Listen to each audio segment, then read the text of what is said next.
Hey guys, good morning. It's Sunday. Really early Sunday. And I had this really weird dream.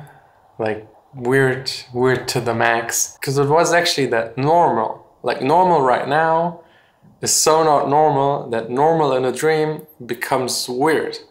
I was in London traveling, not allowed at the moment. I was there with friends having dinner, not allowed. We went to the movies, not allowed. And then ice skating, but not in the normal way. We were on ice, but actually using field hockey sticks. The pandemic gets to me. I'm dreaming about stuff that would normally be normal, but right now is maybe a deep inside desire. It's getting to me. It's getting to me. Anyways, let's head over to the studio.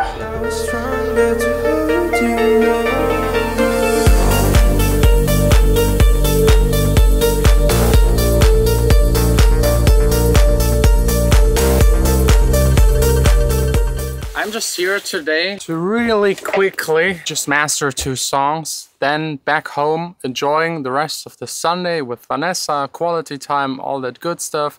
Due to the pandemic, probably staying at home, going for a walk, maybe watching some TV shows, maybe some games, I don't know, we'll see. And there's another thing I would love to do in between, because I haven't done it in a while.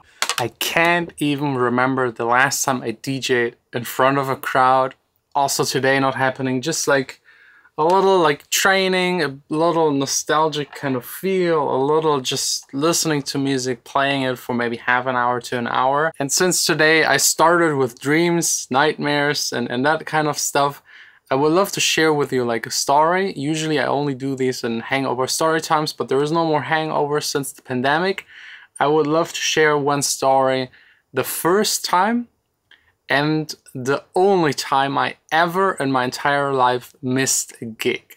And it wasn't up to me to decide to have that gig or not. Like, stuff happened that just made it impossible for me to attend. It was a long time ago, like not at the very beginning of my DJ career, but somewhere in the first third of it, where I was like still doing private parties, birthdays, weddings, actually never. Too annoying, but it was New Year's Eve, like the day where every DJ has a job, a good job, a well-paid job. Everyone needs a DJ, everywhere a party. And there was this rich kid from school. He paid me to DJ at his private New Year's Eve party, and it started I think at 10 or 9 or 10, like food and that kind of stuff, and I DJ'd some background music. Then 12 midnight. And I agreed with him up front to only DJ up until 3. Because I knew a private party won't last that long. 3, everyone is so drunk it doesn't matter anymore. And I promised him to leave the equipment there so he could play off of like an iPod. They were a thing back then. Could play music just like for background stuff. And this way, was smart by me, this way I could actually drive to another place, a club, a techno club, that actually just started after midnight and went on like the next day and the day beyond, like a 24/7 club weekend thing with a lot of drugs. Yeah, techno, like the Berlin type kind of thing. Very fun as a DJ because the crowd is really into it. I know why, but yeah, it's fun. So I had 2 gigs, doubled the payment. That wasn't the problem. The thing was, I then DJ'd there at the private party. I had my dad's car, didn't have a car back then. I just stepped into the car, drove onto the Autobahn, the German Autobahn, and like, I don't know, maybe like 5 minutes in, it just hit me like a wall of fog. No kidding, like fog I've never ever in my entire life seen before or ever again afterwards. It was so dense, like dense. You couldn't see. I couldn't see a car in front of me. I couldn't see a car behind me, left, right, nothing. I couldn't even see like the stripes, the markings on the road. No way, no way. You could see absolutely nothing.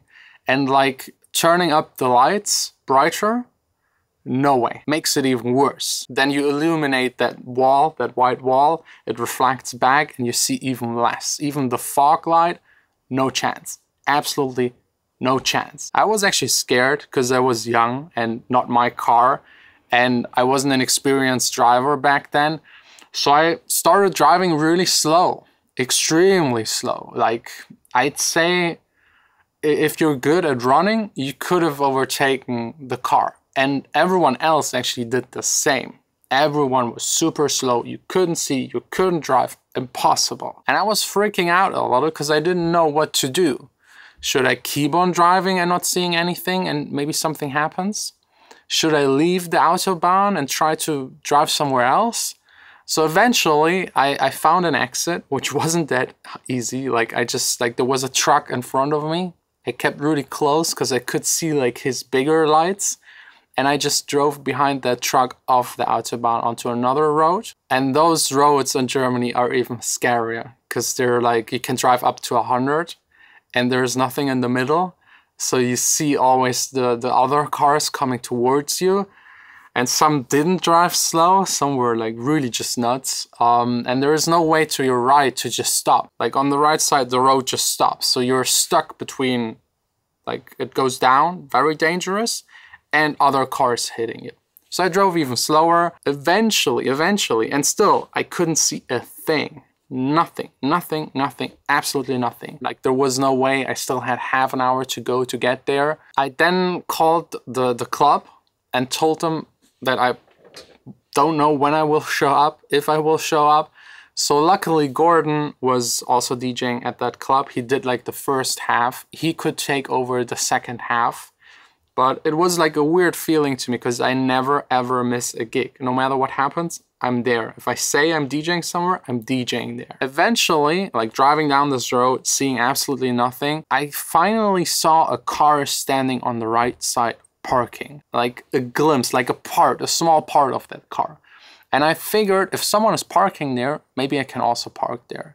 So I stopped the car, went outside, walked around that parking car, and on the other side, I could feel like for the pedestrians, like it goes up a little, I could feel it. So I knew that's not anymore like a faster street, that's like the beginning of a city, probably. So I took my car, parked it in front of that other car, just to be safe that no one runs into me standing there. And that was then it. I still couldn't see a thing. Nothing. Not in front, not to the right, to the left. I didn't know where I was. I couldn't tell what was going around me. So I stayed in the car. And funny thing is, my parents are overprotective, as probably all parents are. My mom gave me something to eat before leaving to that first DJ gig. And I was still like, I was joking. Like, why should I need food? I'm getting food there. Why should I need anything to drink? Like, it's kind of pointless. But eventually, she was right. I was very lucky to have that food and the drink. And my dad, also very overprotective. He always has like one of these sleeping bags in the car, just in case you have an emergency and you have to stay in the car. It actually maybe even potentially saved my life because it was cold. It was freezing. It was very, very, very, very cold. And leaving the engine on, not really an option because then the car doesn't start anymore. It was an older car. So I snuck into that sleeping bag, had my food. So both of my parents, yes, they were right. And just stayed in the car for hours and hours. I eventually even fell asleep. I woke up the next morning. It was maybe 6, 7. So I only had like 3 hours of sleep, maybe 4. And the fog, it cleared. It cleared by a lot. There was still fog, but it cleared enough to know where I was. So I looked outside of the window and I was like at the very first crossing of a small city. In front of me, in front of my car, right in front of me was the traffic light. I couldn't see it. I couldn't see it the night before. So I was standing in like the first row to take a right turn. On my right side, like small, typical German, like one family homes, houses, and that crossing. It was so surreal to not even be able to see that kind of stuff. That was like, it was weird. It was scary, it was weird. And that was like the reason why I missed this one gig. I said a million times sorry to the club owner, also to Gordon. I mean, he of course got my money. And like, fog, weird. So weird, so unreal. Also like stepping out of the car, walking around to see where I am.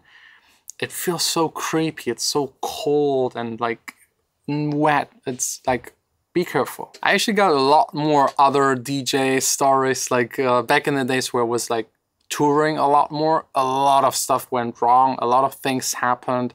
A lot of weird stuff I actually never talked about. So if you're interested, let me know. I'll share a couple more stories. Also, if you're interested and you have some weird stories, share them in the comments. For me, it's now mastering and then back home, just enjoying a chilled, relaxed Sunday.